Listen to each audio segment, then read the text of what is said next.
Sister got pregnant by my boyfriend and now my family wants me to pay for their baby's nursery while they party. For some background, my sister, Jessica and I had a pretty good relationship. It was never like we had one of those explosive sibling relationships like some siblings on Reddit do before stuff like this happens, which is what makes me as heartbroken as I have become. Hell, heartbroken would be an understatement. The past year has gotten me almost completely numb to relationships. So, here's a small timeline to my misery, from the start till the end until I have come to my breaking point, reconsidering everything in my life. So, I met Austin when I was in first year of college at a local pub. We hit it off immediately and fell head over heels for each other, leading us to go on a couple of dates and eventually starting to date. I have had pretty strict parents since the beginning. They have always been a little conservative too, so I was always a bit hesitant to introduce them to my partners. Hell, my anxiety was so much that I almost never introduced them to any of them, but after dating for about a whopping 4 years, I introduced them to him. Now that I think about it, it was like one of the biggest mistakes I could make. Well, my family immediately fell in love with Austin, and I guess that included Jessica too. This wasn't just some acceptance kind of love, but the romantic kind, and honestly, I will have to give it to her that she was good at hiding all of this, because it didn't take her another 4 years for everything to come out. So I continued to date Austin, and he had become like the son to my parents they never had. My Austin was extremely accepting of this, and honestly, I was amazed at how much my parents had changed with Austin walking into their lives. It was like, they had always sort of eased with me and my sister because now we had someone to look over us. Now that I think about it, I almost cringe because of how sexist it was, the fact that they had eased up on us because a male figure was now present to protect us. Well, this is also when my parents started to ask my boyfriend for advice. You see, my sister had a little bit of a party girl phase in college. The girl who was previously a straight A student in school, a devoted person who believed in the religion that my parents followed, and a person who constantly participated in extracurriculars. My parents were worried for her as a result, a little too worried actually, because of course, their little princess was now exploring the real world and getting out of hand a little too much. I assume this was when their relationship began. When my boyfriend used to take her out to eat, whenever a fight broke out between her and my parents would invite my boyfriend to mediate the situation. It was like they were becoming closer and I had no idea about it. In fact, I was happy to see that my boyfriend and sister had a good relationship and that my boyfriend didn't have to deal with a difficult sister-in-law. So, in this manner, 4 years passed by, and by the end of our 7th anniversary, I'm starting to get just a little suspicious because of how frustrated and involved my sister has started to become in our relationship. She started to invite herself whenever we hung out together and tried to spark between my boyfriend and I. Well, it worked because these things definitely created a rift between Austin and I. So much so that we basically didn't talk for weeks on end, and he didn't care enough to approach me. This was all during the 8th year of our relationship, and I honestly should have ended the relationship there and then, but hey, I wouldn't have been here if I was that smart, you know? So I ignore all the red flags and try to work on our relationship, which obviously doesn't work. Our arguments worsen, and it only takes about a literal week after our 8th anniversary that Jessica and Austin both sit me down because they need us to talk. I immediately get the gut feeling that my relationship is over here, but still, with the slightest sense of hope in me, I stay quiet and decide to hear them out.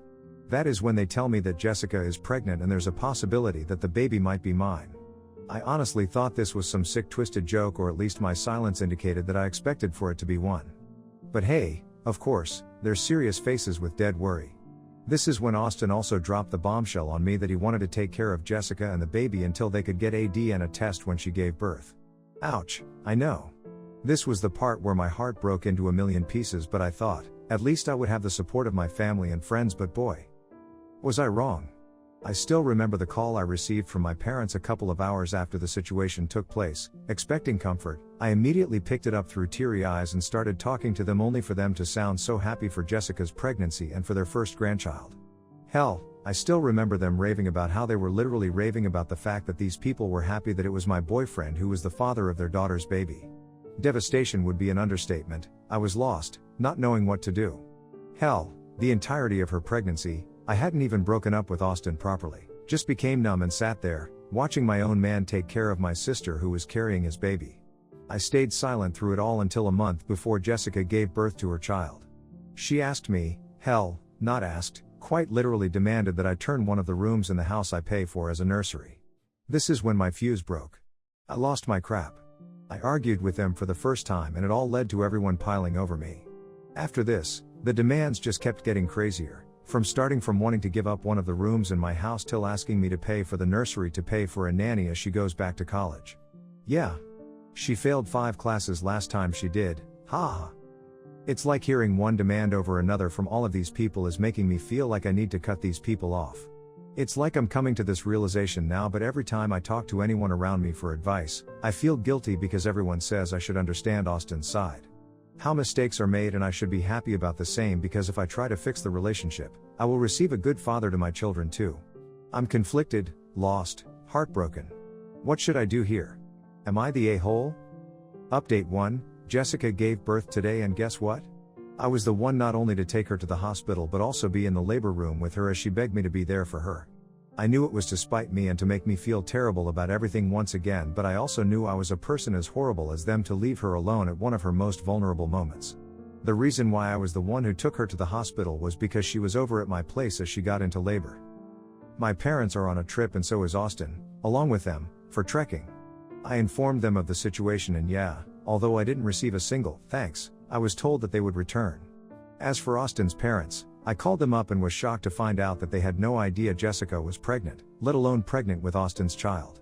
I was surprised to see they for once were upset at Austin and wanted to hold him accountable for everything that happened. Nothing except for this has happened yet, but I will update you all once my parents and Austin return. Update 2, things just got messier today. You see, Jessica's friends had come over to take care of her right after she gave birth, so I left. I didn't see much of the baby, but boy, as I was told, from the words of a mutual friend of Jessica and I, all hell broke loose when Austin and my parents visited the hospital to see the baby. She described it to me in great detail, starting off from the point that she saw them walk in, all excited and giddy to see their grandson and baby. Soon enough their reaction turned into shock, but that was just the case for my parents because David legit looked like he was going through all these stages of grief all on the same day, because the 3 of them stood there, looking at a baby which was of African American descent. David immediately flew off the handle, starting to throw a fit of rage, full-blown breakdown.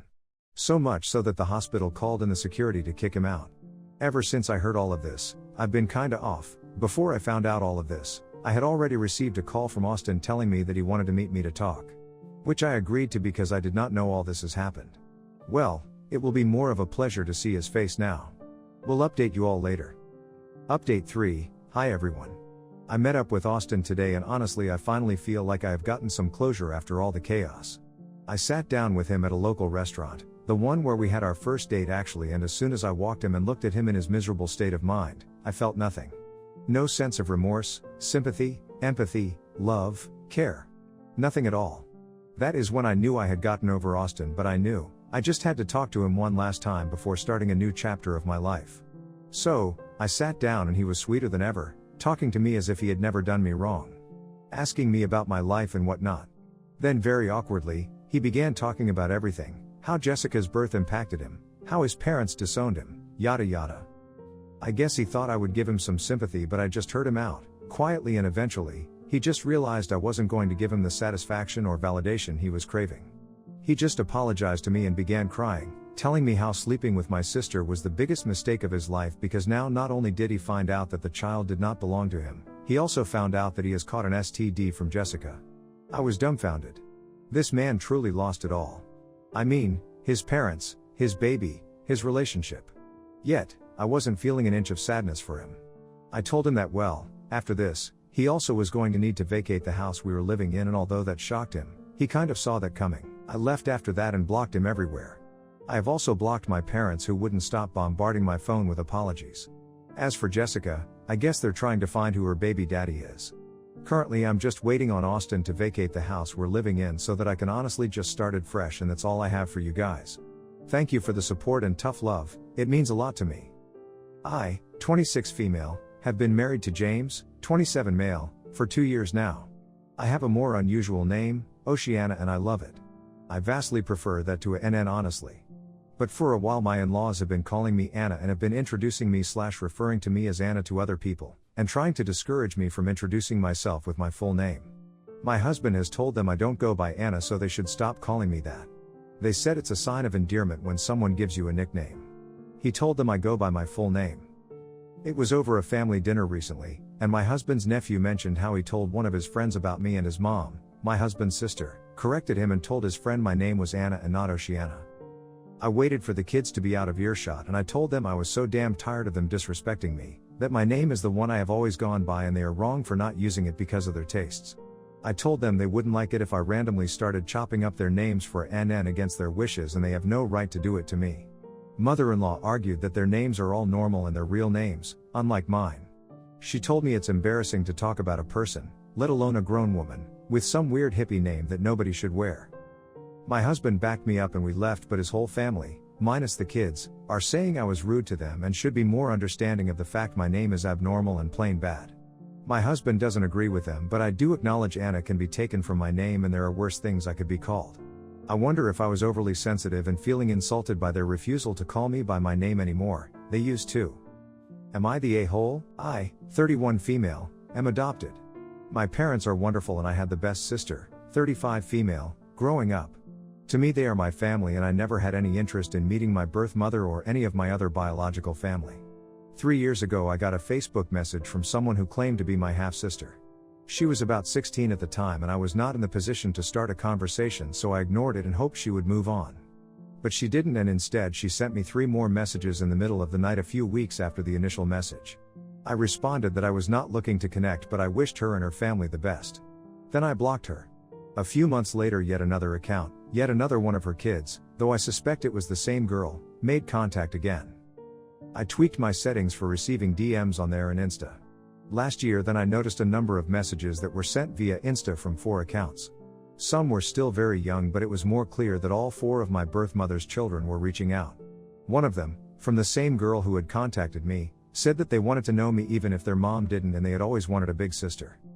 I responded to her since she was the oldest and legally an adult at that point and told her I was not interested and they needed to please leave me alone. A few weeks ago they showed up at my door, with the oldest showing how they had paid for someone to track me down as if it was a good thing / would make me want to let them in more. I was not happy. They were trying to get me to invite them inside, but I told them to leave, twice if not 3 times, and then I shut the door on them and called the police when they did not leave. My sister came over as all of this was going on and they were rude to her and trying to get in. The police showed up and escorted them off my property.